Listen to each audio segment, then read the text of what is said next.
Alright, Filipino reaction. Okay, reaction video tayo mga kaibigan. Dito sa nagtitrending na 17 DDS sa Qatar.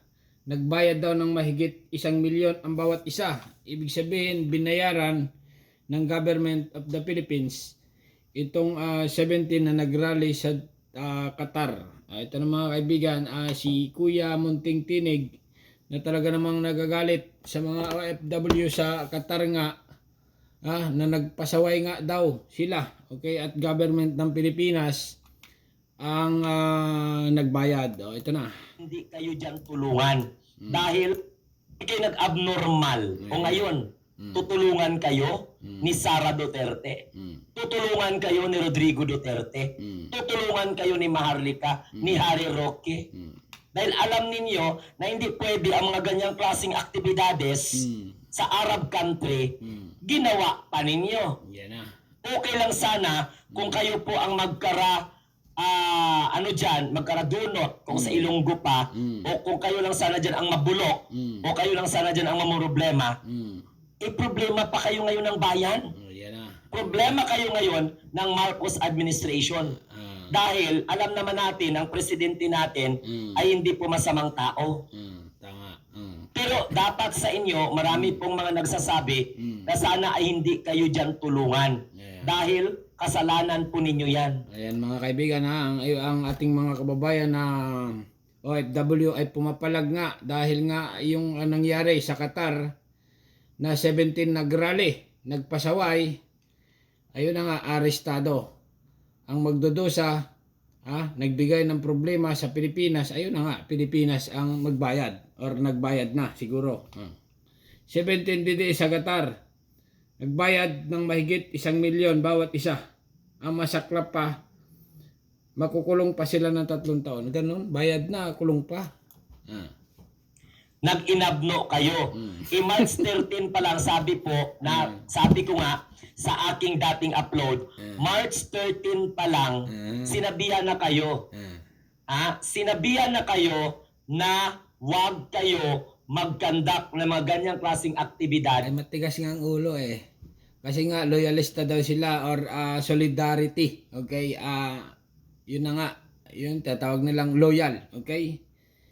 Kaya ayan, si Manong Tinig ay nagagalit mga kaibigan. Nagbigay nga ng problema sa Pilipinas yung mga OFW sa Qatar. Okay? Baka mamaya makasagasa kayo ng batas. Tingnan nyo yan. Okay? Biruin mo 1,000,000 bawat isa, 17 million. Okay? Ay yung 17 million yun, pwede nang pamigay ayuda sa mga ating kapwa Pilipino.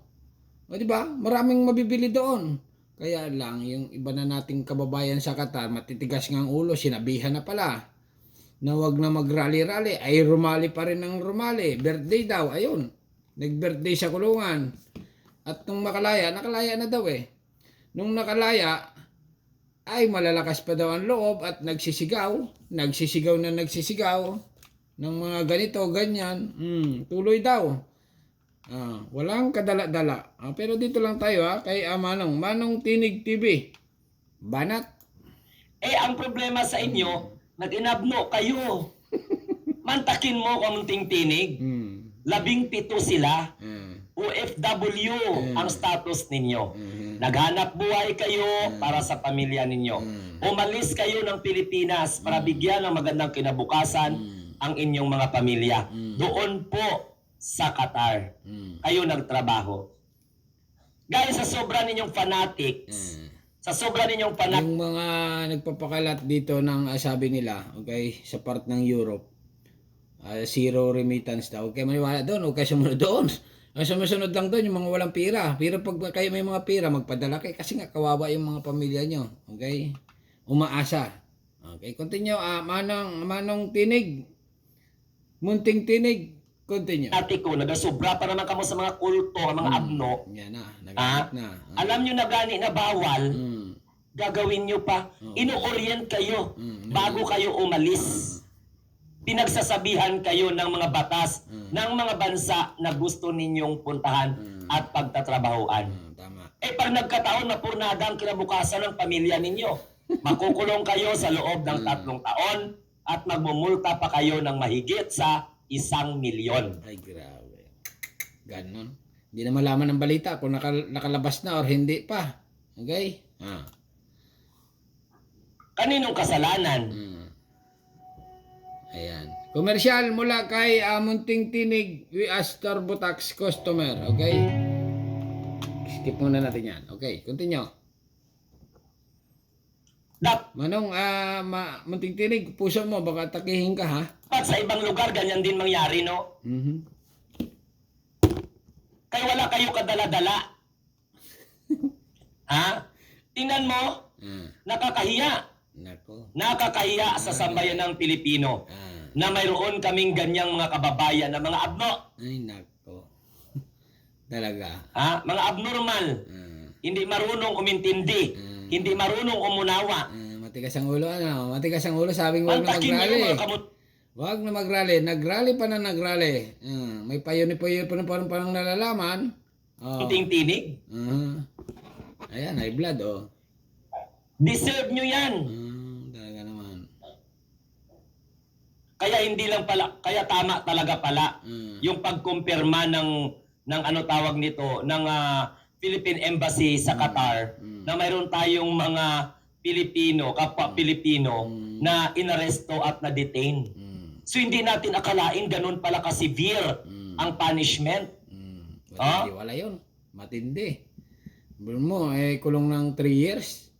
Tapos bayad pa, tig 1,000,000. Ay, grabe, ibang klase. Ang matindi nito, hindi malaman kung 1,000,000 peso or dollars. Nako. Ganun pala ka-severe ang punishment sa... Matindi talaga dyan. Pag nagnakaw dyan, putol lang kamay eh. Pag nag-rape ka dyan, ganun ka na agad. Pag nagtudas ka ng tao dyan, lalo na, tutudasing bitay. Bitay. Pero pag mga rally, ganun din. Basta't kasalanan. Unauthorized political demonstration. Nako, ay alam na ano. Grabe. Grabe, no? Ay, grabe talaga. Ganun pala kakwan. Ganun pala katindi. Hindi pala basta-basta. Magmumulta ka pa ng mahigit sa 1,000,000. Ikukulong ka pa ng 3 taon. Tirahin pa ng mga Arabo, ano? Hindi natin alam kung ano pong gagawing Siyempre. Ay, nako. Ay, Arab country yan eh. tulong ng Philippines. Yung mga nakukulong doon, yung mga may kasalanan, in-interview, pag umuwi, yung mga, alam mo, kabarkada mo lang ha.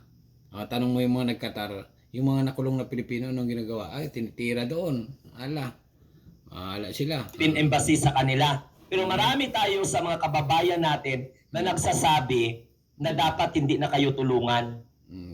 Okay. Pero kapwa natin Pilipino yun, dapat pa rin tulungan. Sabi nga ni Attorney Claire Castro, kung ko napanood yung mga kaibigan, napakagaling na attorney, okay, tagapagsalita ngayon sa Pilipinas. Pilipino pa rin sila. Okay, tutulungan natin kahit sila ay pasaway. Alright? Ayan na mga kaibigan, kung gusto niyo mapanood puputulin ko na at medyo mahaba na. Sabi nga ni Munting Tinig, okay, ayun na nga, nagagalit sa nagraling OFW, nagbigay ng sakit ng ulo sa bansang Pilipinas. Okay?